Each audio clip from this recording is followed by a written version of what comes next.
What if Job, in his suffering, had cursed God and proved Satan right? The hidden narrative. What if the most righteous man who ever lived wasn't strong enough? That's the question no one dares to ask. The question that trembles on the edge of every prayer whispered in darkness. The question that haunts the faithful when suffering strips away everything they thought they knew about divine justice. I am the guardian, the keeper of realities that exist in the shadows between what is and what could have been. And among all the timelines I have witnessed, all the alternate histories that branch like fractured glass from a single moment of choice, there is one reality I have tried to forget. A reality where Job cursed God, where the most faithful man in creation broke under the weight of his suffering, where Satan won the cosmic wager, where faith itself became a question mark etched into the fabric of existence. This is that story, the hidden narrative. The timeline we pretend could never happen, because acknowledging it would mean admitting something terrifying about the nature of human endurance. Let me take you there, to the reality that should not exist. In the beginning, before the fall, Job was perfect. Not in the way we use that word casually, tossing it around like cheap currency. No, Job was perfect in the way a mathematical equation is perfect, in the way a sunrise over untouched wilderness is perfect, complete, whole, unblemished. He lived in the land of Uz, a place where the desert met the sky in an endless horizon of possibility. His tent stretched across the landscape like a small city, 10 children, 7,000 sheep, 3,000 camels, 500 yoke of oxen, 500 donkeys, servants beyond counting. But wealth wasn't what made Job remarkable. Plenty of men have accumulated fortunes. Plenty have built empires from dust and determination. What set Job apart was the architecture of his soul. Every morning, before the sun painted the desert gold, Job would rise and offer sacrifices for his children, not because they had sinned, but because they might have. Because in the secret chambers of their hearts, in moments he couldn't witness, they might have entertained thoughts that fell short of righteousness. This was Job's obsession. This was his devotion, the systematic elimination of any possible imperfection in his household, the construction of a moral fortress so complete that not even God could find fault in it. His wife would watch him from the tent entrance, smoke from the altar rising into the pre-dawn darkness. She never said it aloud, but sometimes she wondered if Job's righteousness was devotion or something else, something closer to fear, the desperate need to be beyond reproach because he couldn't bear the thought of divine disappointment. The servants whispered about it sometimes, how Job never laughed without glancing skyward, as if checking for approval, how his generosity toward the poor seemed less like compassion and more like insurance, how his prayers had the quality of legal contracts, each word carefully chosen to establish his standing before the throne of heaven. But whispers are just noise in the desert wind, and Job was blameless. The scripture was clear on that. God himself declared it in the councils of heaven. That should have been enough. That should have ended the story before it began. But then came the day when the angels presented themselves before the Lord, and among them, moving through the celestial assembly like smoke through cracks in a wall, came Satan, the adversary, the accuser, the one who walks to and fro upon the earth, cataloging humanity's failures like a cosmic accountant. God asked him the question that would shatter a universe. Have you considered my servant Job? There is none like him on the earth, blameless and upright, a man who fears God and turns away from evil. Picture that moment, the angels silent, the throne room holding its breath, and Satan, ancient and terrible, allowing himself a smile. Does Job fear God for nothing? He asked. The words hung in the air like poison. Have you not put a hedge around him and his house and all that he has? You have blessed the work of his hands, and his possessions have increased in the land. He paused, letting the accusation settle. But stretch out your hand and touch all that he has, and he will curse you to your face. It was a cosmic wager, a bet on the authenticity of human faith. Could devotion survive when all the blessings were stripped away? Could love for God exist independent of reward? God accepted the terms, with one condition. Behold, all that he has is in your hand. Only against him do not stretch out your hand. In that moment, in an alternative reality that branches from our own, like lightning splitting a tree, the universe held its breath, because it knew something terrible was coming, something that would test the very foundations of what faith means. The first messenger arrived while Job was calculating his profits, breathless, covered in ash, eyes wide with the kind of horror that rewrites a person from the inside out. The oxen were plowing and the donkeys feeding beside them, and the Sabaeans fell upon them and took them and struck down the servants with the edge of the sword. His voice cracked. And I alone have escaped to tell you. Job's hand froze mid-calculation. The stylus trembled against the clay tablet. But before he could process the words, before the loss could even register, a second messenger stumbled into the tent. The fire of God fell from heaven and burned up the sheep and the servants and consumed them. Fire of God, not random tragedy, not human cruelty, divine fire. The same fire that consumed sacrifices on altars. The same fire Job had spent his life trying to appease. And I alone have escaped to tell you. A third messenger crashed through the entrance. The Chaldeans formed 3 groups and made a raid on the camels and took them and struck down the servants with the edge of the sword. His face was pale with terror.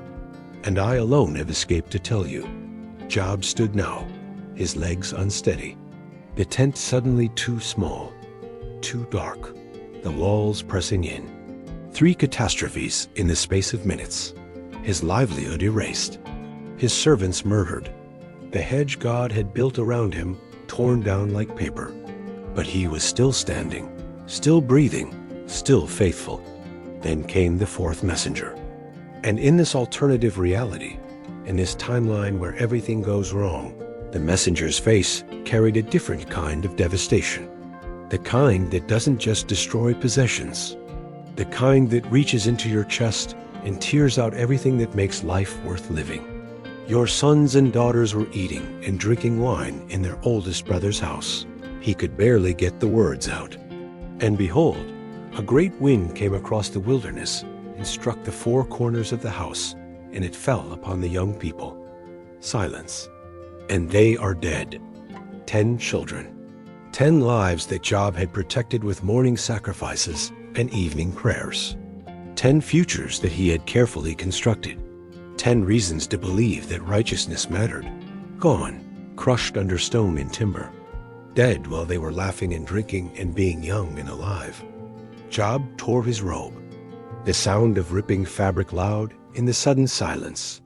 He fell to the ground, not in worship, not yet. Just fell because his legs stopped working, because the world had become impossible to navigate. The servants waited, his wife waited, heaven and hell waited, and Job spoke. Naked I came from my mother's womb, and naked shall I return. His voice was hollow, empty. The Lord gave, and the Lord has taken away. He paused. The next words cost him everything. Blessed be the name of the Lord. Satan lost the first round. Job held. The cosmic wager seemed settled. But the adversary wasn't finished. He returned to heaven with a new argument, a darker proposition. Skin for skin, he said. All that a man has he will give for his life. His eyes gleamed with ancient malice. But stretch out your hand and touch his bone and his flesh, and he will curse you to your face. God gave permission. Behold, he is in your hand. Only spare his life.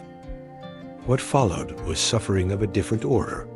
Not loss from outside, but destruction from within.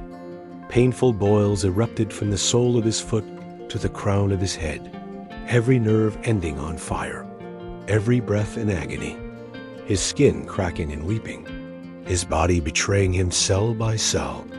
Job took a piece of broken pottery and scraped himself as he sat among the ashes. The city dump, the place where Uzzah threw away everything broken and useless.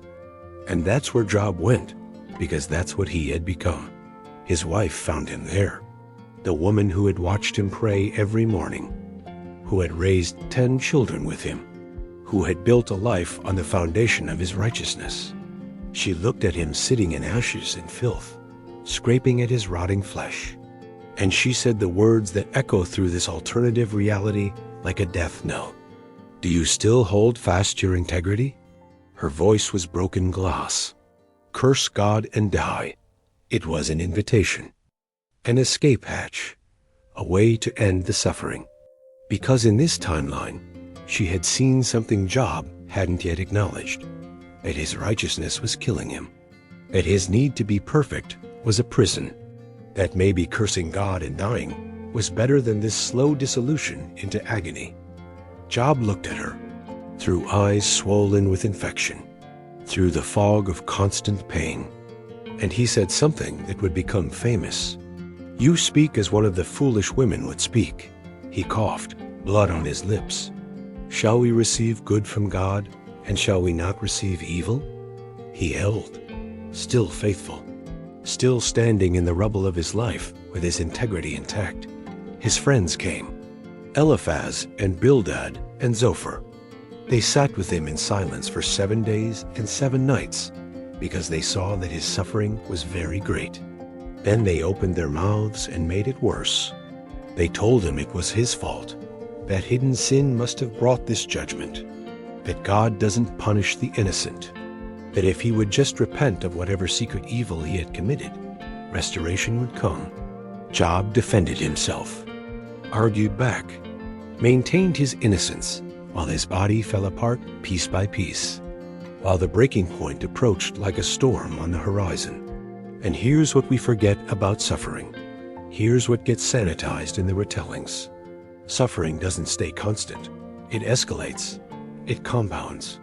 It transforms into something beyond physical pain. It becomes existential. It becomes a question mark pressed against the soul until the soul cracks open. Days became weeks. Weeks became months. And in this alternative reality, something shifted. Some internal structure that had held Job together began to fracture.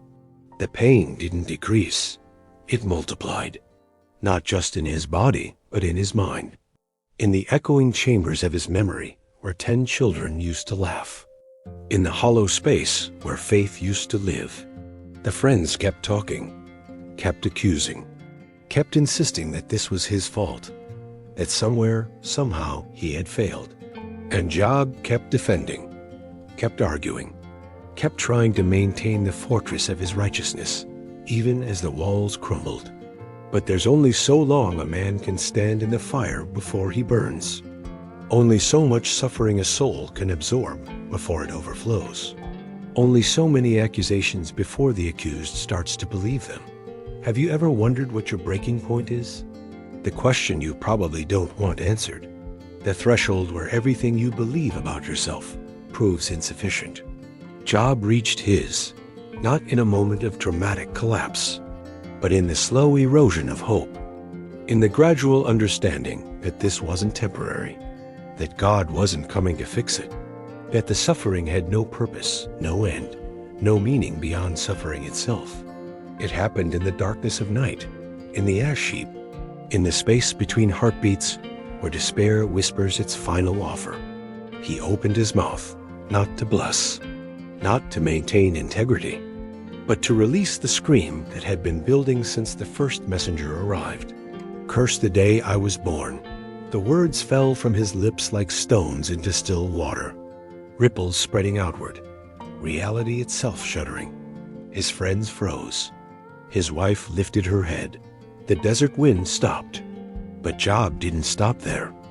Because once the dam breaks, once the carefully constructed fortress of righteousness cracks, the flood is unstoppable. "Why did I not die at birth?" His voice was rising now, raw, unfiltered. "Why did the knees receive me? Why did the breasts that I should nurse?" He was screaming at the sky, at the silent heaven, at the God who had allowed this cosmic wager to destroy him. Why is light given to him who is in misery, and life to the bitter in soul? The questions weren't rhetorical anymore. They were accusations. Who long for death, but it comes not, and gig for it more than for hidden treasures? His wife moved closer. The friends backed away. The moment was here, the breaking point. The threshold where faith becomes honesty and honesty becomes curse.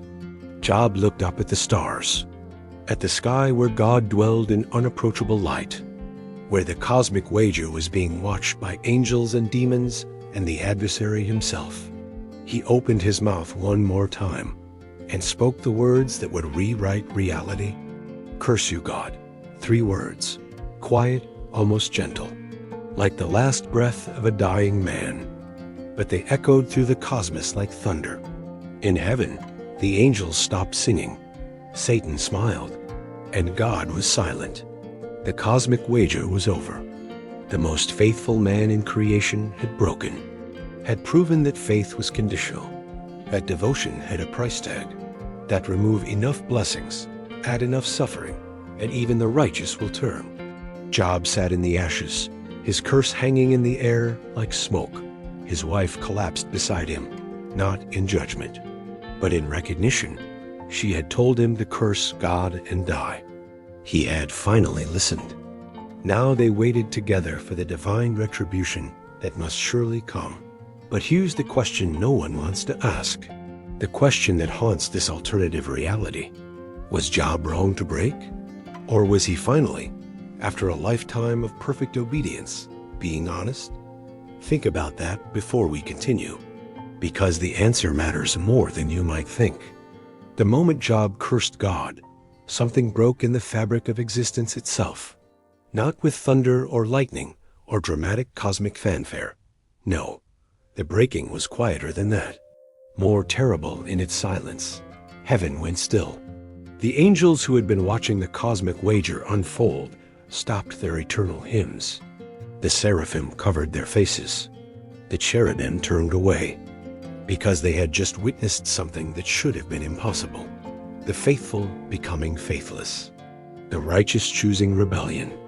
Satan stood before the throne, and for the first time in his ancient existence, he felt something close to satisfaction. He had proven his point, that human devotion was transactional. That take away the blessings, and you take away the worship. That faith was just another form of economics, and he had finally exposed the price. But satisfaction is a poison that tastes sweet going down, because Satan didn't understand what he had actually accomplished. He thought he had won a debate. He had actually triggered the unraveling of something far more fundamental. In the courts of heaven, God was silent, not the silence of surprise.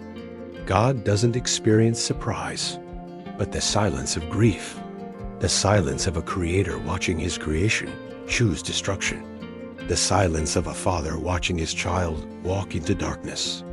And the question that reverberated through the celestial realm was this: what now? What happens when the most righteous man proves that righteousness has limits? When the cosmic test case for human faithfulness fails the test, the answer came slowly, like dawn breaking over a battlefield, like understanding arriving too late to change anything. If Job could break, anyone could break. If the most faithful could curse God under sufficient suffering, then faith itself was not the unshakable foundation everyone believed it to be. It was conditional, fragile, dependent on circumstances staying within tolerable boundaries. Back on earth, in the ash heap outside Uz, Job sat in the aftermath of his curse. His wife had collapsed beside him, not in judgment, but in recognition. His friends had fled. Eliphaz whispered prayers of protection as he ran. Bildad covered his head. Zophar didn't look back, because being in proximity to someone who had cursed God was dangerous. Lightning might strike. The earth might open. Divine judgment might fall indiscriminately on the guilty and the nearby. But nothing happened. The sky didn't darken. Fire didn't fall from heaven. God didn't appear in a whirlwind to defend his honor. The silence was worse than judgment, because silence meant absence. Silence meant abandonment. Silence meant that the relationship between heaven and earth had fundamentally changed. Job waited for death. He wanted it, craved it. Death would be release from the pain that still consumed his body. Death would be escape from the guilt that now consumed his soul. Because even in his breaking, even in his moment of ultimate honesty, Job knew he had crossed a line that couldn't be uncrossed. But death didn't come. Days passed, then weeks. His body slowly began to heal, not through divine intervention, but through the natural resilience of human flesh. The boils scabbed over. The infections drained. Gradually, painfully, Job's body returned to something resembling functionality. His soul was another matter. That remained broken, shattered beyond repair. Because healing requires hope, and hope requires the belief that tomorrow might be better than today. Job had no such belief. He had cursed God. He had proven Satan right. He had become the answer to the question no one wanted to ask. What if even the most righteous aren't righteous enough? News of what happened spread like plague through the ancient world. Travelers carried the story from Uz to distant cities. Merchants whispered it in marketplaces. Priests debated it in temples. The man who was perfect had fallen. The man who feared God had cursed God. The hedge of protection had been removed, not by divine caprice, but by human choice. And the implications rippled outward like cracks in glass. If Job could break, then righteousness offered no guarantee of protection. If Job could curse God and live, then perhaps divine judgment was less certain than everyone believed. If Job's story could end in curse rather than blessing, then what was the point of faithfulness at all? A generation grew up hearing Job's name not as a model of endurance, but as a cautionary tale. A reminder that suffering has limits even for the devoted, that breaking points exist for everyone, that the cosmic wager between God and Satan had been won by darkness. Philosophers in distant lands heard the story and incorporated it into their arguments about the problem of evil. If the gods allow the righteous to suffer until they break, are the gods just? If divine testing can push humans beyond their capacity to endure, is that testing or torture? The Hebrew people, Job's own cultural descendants, wrestled with the story for centuries. Some tried to explain it away. Others saw in it a terrible honesty about the nature of faith. That maybe the sanitized version, where Job never breaks, was the lie. Maybe the truth was darker and more human. Maybe Job's curse was the most authentic prayer he ever prayed. In the timeline we know, the story ends with restoration. God appears in the whirlwind. Job is humbled and healed. His fortunes are doubled. He has new children to replace the ones who died. The narrative arc bends toward redemption. But in this alternative reality, there is no whirlwind, no restoration, no neat theological resolution. Just the long, slow aftermath of a man who broke and a cosmos that witnessed the breaking. Job lived out his remaining years in quiet obscurity. He never recovered his wealth, never rebuilt his household. His wife stayed with him, bound together not by joy, but by shared trauma. They rarely spoke. What was there to say? They had both seen behind the curtain. They both knew that faith had a price tag, and they had discovered exactly what that price was. Sometimes in the darkness before dawn, Job would wake and remember the mornings when he used to offer sacrifices for his children, when he believed that righteousness mattered, when he thought obedience could build a wall between his family and disaster. The memory was a knife that twisted in his chest, not because he had been wrong to try, but because trying hadn't been enough. The cosmic wager was settled. Satan had his victory. The adversary had proven that human faith was conditional, that devotion had boundaries, that push hard enough, and even the most righteous will choose honest curse over dishonest blessing. But Satan's victory felt hollow after a while, Because proving that humans can break doesn't make the breaking beautiful. Winning an argument about the transactional nature of faith doesn't create the genuine relationship that both heaven and earth were hungering for. The adversary had won the battle and lost something more important in the process. He had proven humans were weak, but he hadn't proven they were worthless. And God? In this alternative reality, God remained silent, not in anger, not in disappointment, but in grief. The grief of a creator who had asked too much, who had allowed a test to become torture, who had permitted cosmic curiosity to override paternal protection. The question that haunts this timeline, the question that echoes through the centuries of this alternative reality, is simple and terrible. Was faith ever supposed to be tested to destruction? Was Job's breaking a failure of human endurance, or a failure of divine mercy? There's a paradox buried in this story that most people miss. Job's curse, his final honest cry of agony and accusation, might have been more authentic than all his years of perfect obedience. Because faith that can't express doubt isn't faith. It's performance. Devotion that can't acknowledge pain isn't devotion. It's pretense. Maybe Job's breaking was the moment he finally stopped performing righteousness and started being human. Maybe his curse was the first real prayer he had prayed in years. Not the polished morning sacrifices or the careful words designed to maintain his standing, but the raw, unfiltered scream of a man who had been pushed too far and refused to pretend anymore. In our reality, Job's story ends with him blessed. In this alternative reality, it ends with him broken. But which version tells the truth about what faithfulness costs? Which version acknowledges the genuine limits of human endurance?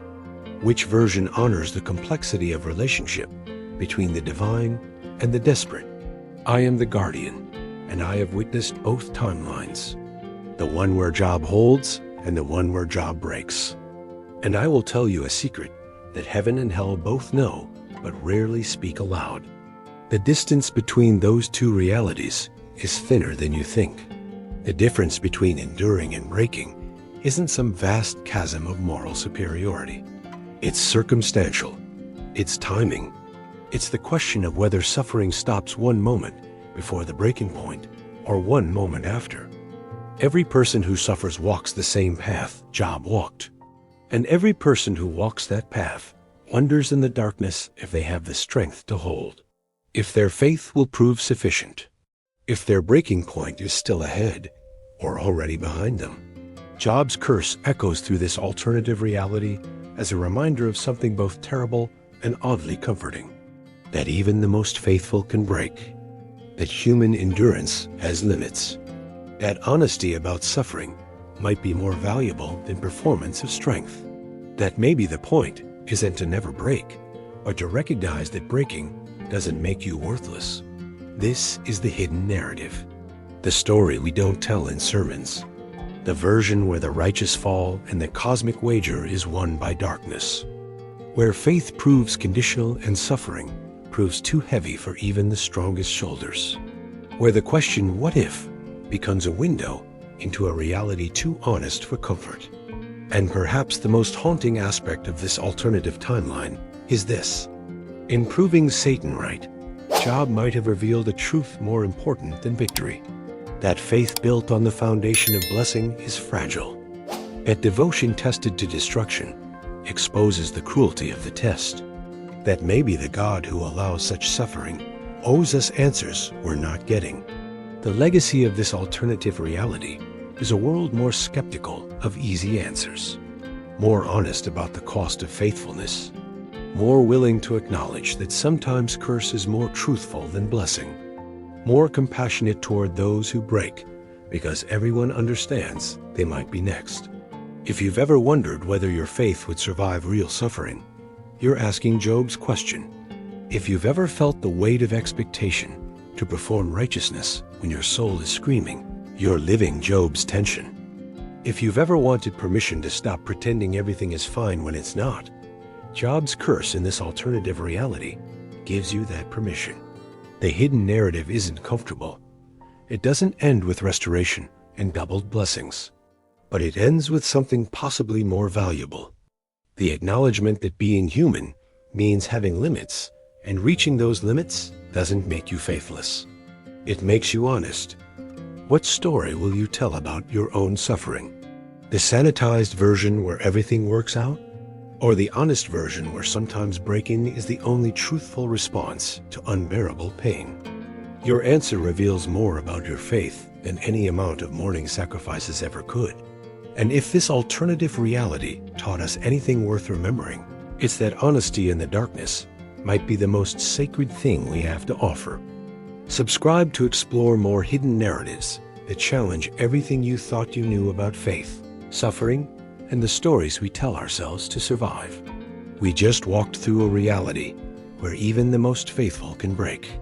Where Job, the man who had everything, lost everything, and in his deepest suffering chose honesty over performance. His curse wasn't weakness. It was humanity reaching its limit. And if you felt that weight, if you've ever wondered where your own breaking point lies, you're not alone in that question. But here's what I want you to consider. What happens when someone doesn't break ... but bends instead? When they compromise not in a moment of pain, but in a moment of opportunity? There's another story I need to share with you. A story about Daniel. Not the Daniel who survived the lion's den in the version we celebrate, but the Daniel who looked at those lions, looked at the king's offer, and made a different choice. Who traded his faith for survival, his integrity for power, his soul for a throne room seat. He didn't curse God in suffering like Job. He denied God in comfort. And the emptiness that followed? It's a different kind of breaking. The kind where you win everything and lose yourself in the process. If Job's story asked what happens when we're pushed too far, Daniel's story asks what happens when we're tempted just enough. I think you need to hear what became of him. Give his story a chance. It might reveal something about the choices we make when no one's watching. The next video is ready.